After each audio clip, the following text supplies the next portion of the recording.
বিষণ্ণ বিকেলে একটি খোলা জানালায় পাশে একা বসেছিলেন একজন প্রবীণ মানুষ।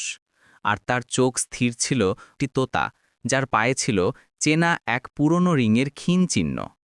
মানুষটির মনে ভেসে উঠল বহু বছর আগের স্মৃতি, যখন ছোটবেলায় এই পাখিটিকেই প্রথম হাতে নিয়ে যত্ন করেছিলেন এবং ভালোবেসেছিলেন। সেই তোতাটি উড়তে শিখে একদিন চলে গিয়েছিল, কিন্তু আজ ফিরে এসেছে। পুরনো ভালোবাসার বিশ্বাসে ভরসা রেখে পাখিটি নির্ভয়ে উড়ে এসে মানুষটির কাঁধে বসল। প্রবীণ মানুষটি সস্নেহে তোতাটির মাথায় হাত বোলালেন এবং তোতাটিও তার গালে আলতো করে ঠোঁট ছুঁইয়ে দিল, যা ছিল নিঃস্বার্থ ভালোবাসার এক নীরব অঙ্গীকার। খাঁচাটি খোলা থাকলেও পাখিটি আর সেখানে ফিরে গেল না।